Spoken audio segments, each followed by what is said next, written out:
Hello friends, psychological study channel में एक बार फिर नए टॉपिक के साथ। आज का टॉपिक है स्पीच एंड लैंग्वेज डिसऑर्डर। ये हम नई सीरीज स्टार्ट कर रहे हैं। इसको हम कई पार्ट में कवर करेंगे। ये फर्स्ट पार्ट है स्पीच एंड लैंग्वेज डिसऑर्डर का। तो जो लोग पहली बार इस वीडियो को देख रहे हैं, please like, subscribe and share ज़रूर करें। साथ ही बेल आइकन भी प्रेस करें, क्योंकि जैसे जैसे वीडियो बनाते जाएंगे आपको नोटिफिकेशन मिलती जाएगी। और आपसे रिक्वेस्ट है, वीडियो थोड़ा सा लंबा ज़रूर होगा, लेकिन आप विदाउट स्किप किए इसे वॉच करिएगा, क्योंकि जब तक आप पूरा नहीं देखेंगे आपका कॉन्सेप्ट क्लियर नहीं होगा। और नेक्स्ट आने वाले इसके सभी वीडियो तभी क्लियर होंगे जब आप एक सीक्वेंस में वॉच करेंगे। तो स्टार्ट करते हैं। सबसे पहले हम डेफिनेशन की बात करते हैं। Definition, speech. ये स्पीच क्या है? Production of individual sounds put together to from word. यानी स्पीच हम कह सकते हैं कि प्रोडक्शन ऑफ साउंड है ये, जिसकी सहायता से शब्द का फॉर्मेशन किया जाता है। कई तरह के साउंड्स जब मुंह से निकलते हैं तो वो एक साथ मिलकर एक शब्द या वर्ड बनते हैं। उस साउंड को हम स्पीच बोलते हैं। Next one is word. अब ये वर्ड क्या होते हैं? वो कॉमनली रिकॉग्नाइज शब्द का कॉम्बिनेशन है। अभी हमने बात की थी कि जो हम मुंह से साउंड निकालते हैं वो इकट्ठे एक शब्द बनाते हैं, तो वही साउंड का कॉम्बिनेशन उसे हम शब्द बोलते हैं। पर हम उनको वर्ड बोलेंगे, उनको वर्ड भी बोलेंगे जिनका कि कोई मतलब निकले या सेंस निकले। नेक्स्ट है language. It is a combination और ऑफ वर्ड और samples used to convey thoughts, ideas and understand other. यहाँ पर हम ये कहना चाहेंगे कि लैंग्वेज ये कॉम्बिनेशन ऑफ वर्ड है, वर्ड्स और सिंबल, जिससे कि हम अपने थॉट्स को, आइडियाज़ को एक दूसरे तक कन्वे कर सकते हैं, और जिससे कि सामने वाला जिसको हम कन्वे कर रहे हैं थॉट्स एंड आइडियाज़, वो उसको अच्छी तरीके से समझ सके। उस माध्यम को हम लैंग्वेज बोलते हैं। ये 2 टाइप्स के होते हैं, रिसेप्टिव, एक्सप्रेसिव। रिसेप्टिव जो कि समझा जाता है, एक्सप्रेसिव जो कि बोला जाता है। नेक्स्ट वन इज, हम कह सकते हैं कि स्पीच एंड लैंग्वेज डिसऑर्डर्स, हम उन प्रॉब्लम को बोलेंगे जो कम्युनिकेशन में आती है या कम्युनिकेशन रिलेटेड एरियाज में आती है, जो कि ओरल मोटर फंक्शन को डिस्टर्ब करती है। ऐसी प्रॉब्लम्स जिससे कि शब्दों का उच्चारण सही तरीके से न किया जा सके, या स्पीच का प्रोडक्शन न किया जा सके, या कुछ ऐसे तरीके से कम्युनिकेट करना जो किसी भी तरीके से समझ में ना आए, उन सारी प्रॉब्लम्स को हम स्पीच एंड लैंग्वेज डिसऑर्डर करेंगे। आई होप आपको ये डेफिनेशन का कॉन्सेप्ट क्लियर होगा कि स्पीच क्या है, वर्ड क्या है, लैंग्वेज क्या है, स्पीच एंड लैंग्वेज डिसऑर्डर क्या है। आइए हम इसका डिटेल से डिस्कस करते हैं। क्लासिफिकेशन। अब हम डिस्कस करते हैं language disorder and speech disorder की क्लासिफिकेशन क्या है। तो लैंग्वेज डिसऑर्डर्स की 2 क्लासिफिकेशन है। First expressive speech disorder and second is receptive auditory processing. ये एक्सप्रेसिव स्पीच डिसऑर्डर क्या है? ये वे डिसऑर्डर होते हैं जिससे कि उन एरियाज में प्रॉब्लम का आना जिससे कि स्पीच या शब्द निकलने में प्रॉब्लम हो रही है। मीन्स जैसे अगर कोई जानता है कि उसे क्या बोलना है बट वो बोल नहीं पा रहा है, तो किसी भी रीजन से हो, तो उसे हम एक्सप्रेसिव स्पीच डिसऑर्डर कहेंगे। जबकि रिसेप्टिव डिसऑर्डर में उसको पता है कि वो सुन रहा है, उसको पता है कि वो बोल रहा है, बट उसके सामने वाला बोल रहा है उसे वो समझ में नहीं आ रहा होता है, उसे रिसीव करने में उसको प्रॉब्लम होगी। ये प्रॉब्लम आते हैं रिसेप्टरी व ऑडिटरी प्रोसेसिंग में। इसके टाइप्स क्या क्या हैं या इसमें कौन कौन से आते हैं? एक्सप्रेसिव स्पीच डिसऑर्डर में aphasia, alalia, speech sound phonological disorder, lisp, fluency disorder, इसमें आते हैं स्टटरिंग, क्लटरिंग। अब आ जाइए रिसेप्टिव ऑडिटरी प्रोसेसिंग में, इसमें ऑडिटरी प्रोसेसिंग डिसऑर्डर आते हैं। ये तो आपका इसके लैंग्वेज डिसऑर्डर्स के क्लासिफिकेशन हो गए। और इसमें क्या क्या आते हैं? नेक्स्ट है स्पीच डिसऑर्डर।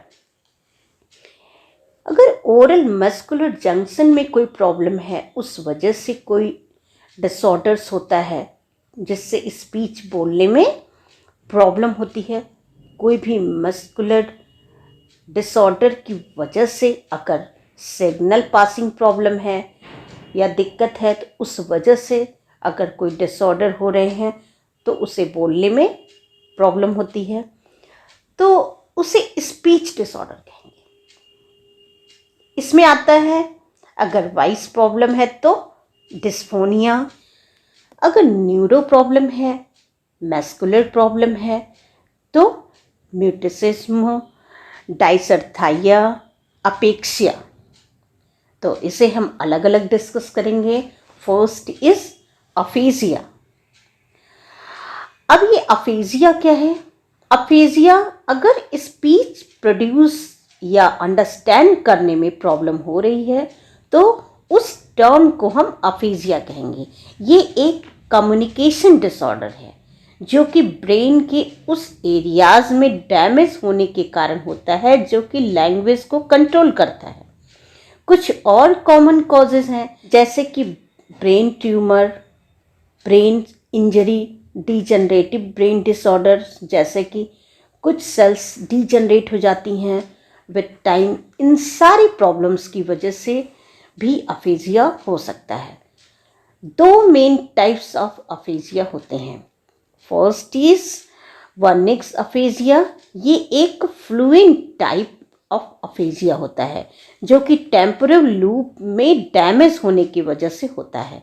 इसमें पर्सन बोल सकता है, बहुत लंबे कंप्लीट सेंटेंसेस बोल सकता है, पर उसका कोई मीनिंग ना होने से अननेसेसरी वर्ड बोल सकता है, बीच में जो कि खुद के बनाए होते हैं या जिनका कि कोई मीनिंग नहीं होता है, जिसकी वजह से जो रिसीवर होता है उसको सेंटेंस समझने में प्रॉब्लम होती है। फॉर एग्जाम्पल, एक पेशेंट है जो in the middle of the composition वो ये बोलना चाहता है कि I want to take care of him, तो हर might hear very long sentences जिसका कि कोई मीनिंग नहीं है।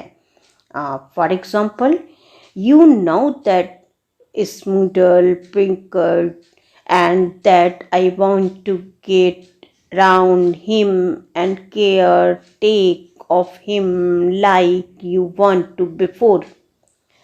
मतलब एक सिंपल सा सेंटेंस को he might know he want to say but he might not understand कि उसको किस तरीके से वर्ड यूज करने हैं और सामने वाले को भी सेंटेंस समझने में प्रॉब्लम होगी। इसलिए इसे फ्लुएंट टाइप ऑफ अफेजिया कहेंगे क्योंकि इसमें पर्सन बोल सकता है पर उसको दूसरों को स्पीच समझने में और खुद की स्पीच किस तरीके से बोलनी है उसको समझाने में दिक्कत होती है या प्रॉब्लम होती है, और सामने वाला भी उसको उसकी स्पीच को परफेक्टली नहीं साउंड कर पाता है, परफेक्टली रिकॉग्नाइज नहीं कर पाता है। फिर सेकंड है Broca's type of aphasia. Broca's aphasia non fluent type of aphasia होता है जिसमें कि फ्रंटल लूप में डैमेज होता है। वर्निक्स अफेजिया में टेम्पोरल लूप में डैमेज होता है, जबकि ब्रोकास अफेजिया में फ्रंटल लूप में डैमेज होता है। इसे non fluent type of aphasia इसलिए बोलते हैं क्योंकि उसको पता होता है कि क्या बोलना है, पर वो बोल नहीं पाता है, साउंड प्रोड्यूस नहीं कर पाता है, उसको बहुत ऑफर्ड लगता है साउंड प्रोड्यूस करने में। वर्निक्स अफेजिया में से जो पर्सन अफेक्टेड है वो वर्ड को बोल ले जाते हैं, भले ही वो अननेसेसरी वर्ड हो, बट ब्रोकॉज अफेजिया में बच्चे वर्ड को अंदर ही रख लेते हैं, प्रेजेंट नहीं कर पाते हैं। इनका ग्रामर बहुत पुअर होता है, जैसे कि इज, वॉज, एंड, इन सब को वो सेंटेंस में नहीं लगाते हैं। जैसे कि यदि उन्हें बोलना है कि I will take and the dog for walk, तो इसकी जगह पर वो सिर्फ वॉक डॉग ही बोलेंगे, मीन्स वो सिर्फ मेन वर्ड को ही बोलेंगे और जितने भी स्मॉल वर्ड हैं उनको वो अवॉइड करेंगे। इसे ही ब्रोकॉज अफेजिया कहते हैं। ट्रीटमेंट, ये डिपेंड करता है प्राइमरी कॉज क्या है। फॉर एग्जांपल यदि ब्रेन इंजरी हुई है तो ट्यूमर है या कोई डिजनरेटिव प्रॉब्लम है या डैमेज है किसी पर्टिकुलर एरियाज में, तो उसको ट्रीट करना प्राइमरी कंसर्न होता है।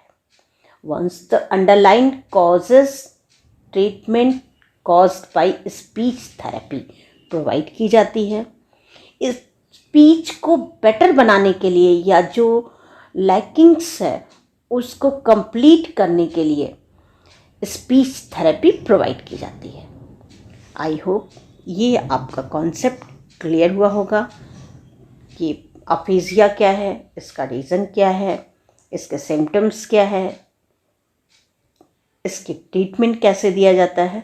Next one is alalia. ये अलालिया क्या है? इसे स्पीच डिले भी बोलते हैं। ये एक ऐसा फिनोमेना है जहाँ पर बच्चा नॉर्मल अटेम्प्ट कर लेने के बाद भी वर्बली कम्युनिकेट करने के लिए, मीन्स कोई चीज़ चाहिए तो वो क्या बोलेगा, नॉन वर्बली कम्युनिकेट करेगा, बोलेगा नहीं, वो इशारे से बात करेगा, वो बोलकर अटेम्प्ट नहीं कर पाता है। इस टाइप्स ऑफ स्पीच डिले को अलालिया बोलते हैं। तो ये डेवलपमेंटल डिले की वजह से या ब्रेन डैमेज की वजह से भी हो सकता है।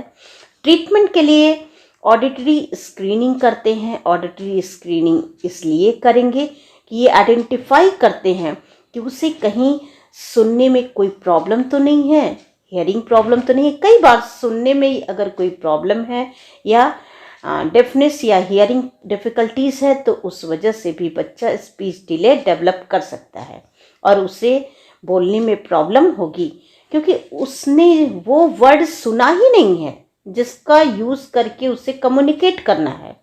फिजिकल या ऑक्यूपेशनल थेरेपी देते हैं उसके मसल्स को इम्प्रूव करने के लिए, और स्पीच थेरेपी देते हैं ताकि बच्चे के वर्बली कम्युनिकेशन को सपोर्ट मिल सके। The next is Lisp.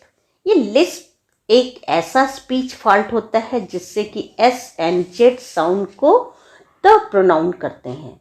थ और त साउंड से वो प्रोनाउंस करते हैं, जिसकी वजह से उनका जो कन्वर्जेशन है वो एबनॉर्मल साउंड करता है। तो ये राउंड टंग प्लेसमेंट की वजह से होता है। अगर माउथ के अंदर टंग का प्लेसमेंट करेक्टली न किया जाए तो उस वजह से हो सकता है, क्योंकि रॉन्ग तरीके से माउथ में टंग को प्लेस करते हैं तो माउथ में एक एयर फ्लो ऑब्स्ट्रक्ट करता है इनसाइड द माउथ, जिसकी वजह से इनकरेक्ट साउंड का प्रोडक्शन होता है। फिर एक कंडीशन है टंग टाई, इसे एंकिलोग्लॉसिया भी बोलते हैं। इसकी वजह से भी लिस्प हो सकती है, जिसकी वजह से स्पीच प्रॉब्लम हो सकती है। ट्रीटमेंट में स्पीच थेरेपी देते हैं और इनके साउंड टंग टाई की वजह से हैं तो सर्जरी करते हैं जिसका नाम है फ्रीमेक्टमी, जो टंग टाई को करेक्ट करने के लिए की जाती है। The next is stuttering. इसे स्टैमरिंग भी बोलते हैं और हिंदी में इसे हकलाना भी बोलते हैं। ये एक चाइल्डहुड ऑनसेट फ्लुएंसी डिसऑर्डर है। ये एक ऐसा स्पीच डिसऑर्डर है जिसमें नॉर्मली फ्लुएंस तरीके से बोलने में प्रॉब्लम होती है, मीन्स एक फ्लो ऑफ स्पीच डिस्टर्ब हो जाती है और रुक रुक कर बोलते हैं। टाइप के स्पीच डिसऑर्डर को स्टटरिंग या स्टैमरिंग बोलते हैं। सिम्टम्स, इसमें बच्चा अपने शब्दों को रिपीट करेगा या वो किसी साउंड को बार बार एक ही सेंटेंस में या एक ही वर्ड में रिपीट करता रहेगा।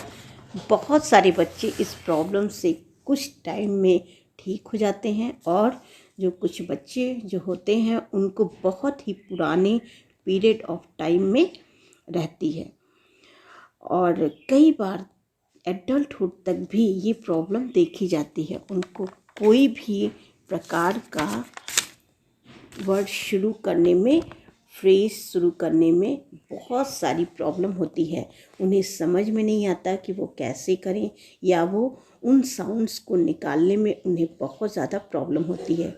कुछ टाइम के लिए वो एक साइलेंट पीरियड लेंगे, एक भी वर्ड शुरू करने से पहले या बार बार एक नया शब्द शुरू करने से पहले वो थोड़ा रुक रुक कर जाएंगे या किसी साउंड को प्रोड्यूस करने से पहले वो रुक रुक कर बोलेंगे और सेंटेंस में या हर वर्ड के बाद एक्स्ट्रा कुछ ऐसे साउंड्स का प्रोडक्शन करेंगे जिसकी वजह से उन्हें नए शब्द को जोड़ने में पूरी डिफ़िकल्टी फील होती है। एंजाइटी भी होती है, उन्हें बहुत बात करने में उन्हें कमज़ोरी होती है और जिस वजह से जब भी वो किसी से बात करते हैं या करने वाले होते हैं तो उन्हें बहुत ज़्यादा एंजाइटी होती है। उनकी जो कम्युनिकेशन का लेवल है वो ओमिट हो जाता है और उनकी लिमिट हो जाती है क्योंकि बहुत ही कॉन्शियस रहते हैं अपने प्रॉब्लम से। जो उनका सेल्फ इस्टीम है वो बहुत लो हो जाता है क्योंकि वो बहुत ही नॉर्मली यानी अपने एज के बच्चों की तरह फ्रिक्वेंटली बोल नहीं पाते, बहुत ज़्यादा टेंस्ड हो जाते हैं। टाइटनेस होती है पेशियों और मसल्स में और ऊपर बॉडी का मूवमेंट भी बहुत टाइट हो जाता है, वो टेंस्ड हो जाते हैं। जब भी उन्हें कोई वर्ड प्रोड्यूस करना होता है तो ये सारे सिम्टम्स स्टटरिंग के रह जाएंगे। तो आई होप ये आपका कॉन्सेप्ट क्लियर होगा कि स्टटरिंग के सिम्टम्स क्या हैं या स्टटरिंग किसे कहते हैं। Next, causes. Speech motor control में कोई एबनॉर्मलिटी है तो उस वजह से भी हो सकता है। जेनेटिक जीन भी रिस्पॉन्सिबल होता है। यदि किसी की हेरेडिटी में कोई प्रॉब्लम है तो वो आगे की ऑफस्प्रिंग भी हो सकती है। जो डेवलपमेंटल डिले की वजह से होते हैं वे विद टाइम ठीक हो जाते हैं। देन ट्रीटमेंट, स्टटरिंग या स्टेमरिंग को ट्रीट करने के लिए स्पीच थेरेपी दी जाती है और साथ ही कॉग्निटिव और बिहेवियर थेरेपी भी की जाती है। The next, cluttering. ये भी एक टाइप का फ्लुएंसी स्पीच डिसऑर्डर है जिसमें स्पीच का जो रेट होता है वो बहुत ही फास्ट होता है, बहुत ही रैपिड रेट होता है और रिदम बहुत इरेगुलर होता है। ग्रामर बहुत पुअर होता है जिसकी वजह से जो रिसीवर है उसकी वजह से उसको समझने में प्रॉब्लम होती है, उसको समझ में नहीं आता, बहुत ही जल्दी जल्दी बोलते हैं, वर्ड ओमिट करके बोलते हैं, रिदम बहुत इरेगुलर होता है, ग्रामर बहुत ही पुअर होता है। तो क्लियर है आपका। Symptoms includes rates of speech, यानी बहुत जल्दी जल्दी बोलते हैं, कुछ साउंड्स को डिलीट कर देना, छोड़ छोड़ कर बोलना, बहुत सारे साउंड्स जो होते हैं वो कोलैप्स हो जाते हैं। कुछ वर्ड को स्टार्ट तो करते हैं पर उनकी एंडिंग कंप्लीटली नहीं होती है, फ्लुएंसी बोलते नहीं हैं और अनएक्सपेक्टेड कॉज लेते रहते हैं। वर्ड के बीच बीच में और सेंटेंसेस के बीच बीच में बहुत सारे कॉजेज होते हैं जिनकी वजह से उसे समझने में बहुत प्रॉब्लम होती है और वो इनकम्प्लीट साउंड करते हैं। इसको ट्रीट करने के लिए स्पीच थेरेपी भी दी जाती है। अगर क्लटरिंग का एग्जांपल दूं तो like I want to the stir a place where you buy, market, store, and I money instead of I want to go to the store and I don't have much time. ये किसी भी sentence को बोलने में इसमें बहुत सारे causes हैं, बहुत सारे वर्ड इनकम्प्लीट हैं, इसमें बहुत सारे वर्ड ओमिट किए हैं, ग्रामर पुअर है, बहुत सारी कॉजेज हैं. तो इस टाइप के सेंटेंसेस हैं या इस टाइप की जो प्रॉब्लम होती है उसे ही हम क्लटरिंग बोलते हैं.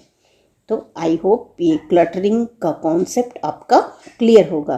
The next auditory processing disorder या इसे APD भी कहते हैं. ये ऑडिटरी प्रोसेसिंग डिसऑर्डर्स क्या है? ये एक रिसेप्टिव टाइप्स ऑफ डिसऑर्डर है. इससे पहले हमने जितने भी डिसऑर्डर डिस्कस किए वो expressive types of language disorder है और ये auditory processing disorder is receptive types of processing disorder. ये एक हियरिंग डिसऑर्डर्स है. जो बहुत छोटे बच्चे होते हैं अगर उनमें ये प्रॉब्लम होती है तो उसे सेंट्रल ऑडिटरी प्रोसेसिंग डिसऑर्डर जिसे CAPD के नाम से भी जाना जाता है. जो सुनते हैं बच्चे उनको करेक्टली प्रेजेंट करने में कोई प्रॉब्लम होती है तो उसे ऑडिटरी प्रोसेसिंग डिसऑर्डर बोलते हैं. For example, if someone says please rise your hand, the child might here please has your plan. कहने का मीन्स है कि जो वो सुन रहे हैं या जो साउंड प्रोड्यूस किया जा रहा है वो गलत सुनते हैं या उनका जो ब्रेन है वो सही तरीके से उससे प्रोसेस नहीं करता. ये हियरिंग लॉस नहीं है या लर्निंग डिसऑर्डर बिल्कुल भी नहीं है, पर ये एक ब्रेन का एक डिसफंक्शन है. जो साउंड वो सुन रहा है उसको वो करेक्ट तरीके से प्रोसेस नहीं कर पा रहा है, जिसकी वजह से उसको दूसरे बच्चों के सामने प्रॉब्लम होती है प्रेजेंट करने में. इसके सिम्टम्स जो है बच्चे में क्या क्या हो सकते हैं? फॉलोइंग कन्वर्सेशन हो सकता है, to understand where sound come from, listen to music, remember spoken instruction और follow them, understand what people say. Means कोई भी कंपोजिशन को वो सुन रहा है तो वो उसको फॉलो नहीं कर पाएगा, समझ नहीं पाएगा. उसको साउंड सुनाई तो दे रहा है पर उसको समझ में नहीं आएगा वो साउंड क्या है, कहाँ से आ रहा है. म्यूज़िक वो नहीं सुन पाएगा क्योंकि कई बार बहुत डिस्टर्बिंग साउंड होती है, क्योंकि वो बहुत प्रोसेस नहीं कर पाएगा. उसको अगर उन्हें कोई इंस्ट्रक्शन दिया जाता है तो वो उन्हें याद नहीं रहता है. यानी कोई भी इंस्ट्रक्शन हम देते हैं तो उसे वो याद नहीं रहता है, मेमोरी वीक होती है और इंस्ट्रक्शन फॉलो करने में भी उनको प्रॉब्लम होती है क्योंकि वो क्लियर कॉन्सेप्ट नहीं होता है. उन्हें कोई स्टेप्स याद नहीं रहता है, वो गलत सुनते हैं. जो लोग उनसे बोलते हैं उन्हें अंडरस्टैंड करने में भी प्रॉब्लम होती है. तो ये थे सिम्टम्स आपके किसके? ऑडिटरी प्रोसेसिंग डिसऑर्डर के. तो I hope auditory processing disorder या APD आपका कॉन्सेप्ट क्लियर होगा. नेक्स्ट है कॉजेस. क्रोनिक इन्फेक्शन जैसे meningitis, ear infections, premature birth या low birth weight, head injury, genes इत्यादि. अगर किसी को ये प्रॉब्लम है तो ऑडिटरी प्रोसेसिंग डिसऑर्डर्स हो सकता है. ट्रीटमेंट, इसमें एडवांस लिसनिंग टेस्ट करते हैं. कोई भी ट्रीटमेंट शुरू करने से पहले थेरेपिस्ट मेक श्योर कि हियरिंग प्रॉब्लम तो नहीं है.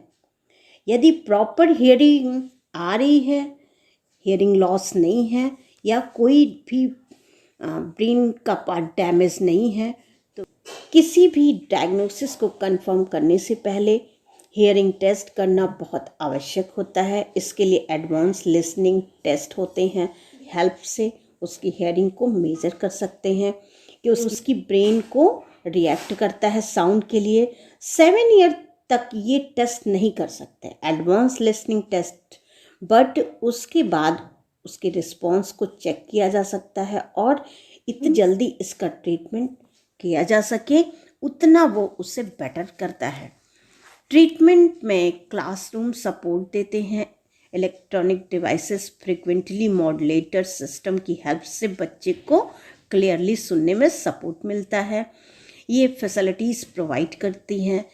इसके अलावा जो उसके दूसरे स्किल्स हैं, जैसे मेमोरी को इम्प्रूव करना, प्रॉब्लम सॉल्विंग स्किल्स सिखाना, जिससे कि वो एक कमजोरी को देखे तो दूसरी स्किल के द्वारा उसको कंपनसेट करे, यानी दूसरी स्किल्स को इम्प्रूव कराया जाता है ताकि बच्चे अपने प्रॉब्लम के साथ कोप अप कर सकें। इसके लिए उसके जो दूसरे स्किल्स हैं उनको बढ़ाया जाता है, इंक्रीज़ किया जाता है। फिर उसके अलावा स्पीच थेरेपी देते हैं, जिससे बच्चे को साउंड रिकॉग्नाइज हो सके, या बच्चे को साउंड रिकॉग्नाइज कराया जाता है। वो कैसे कन्वर्सेशन करता है, अगर वो बच्चे को कोई प्रॉब्लम होती है तो उसे डेवलप करने के लिए इंस्ट्रक्शन दिया जाता है, वो अपनी पहली प्रॉब्लम के साथ कोप अप करे। इसके लिए बहुत सारे स्किल्स को इम्प्रूव किया जाता है। तो आई होप ये आपका क्लटरिंग का कॉन्सेप्ट क्लियर होगा। मैंने स्पीच एंड लैंग्वेज डिसऑर्डर्स के बारे में डिटेल से डिस्कस किया है। अब नेक्स्ट वीडियो में इसके सेकंड पार्ट को हम कवर करेंगे। Thank you.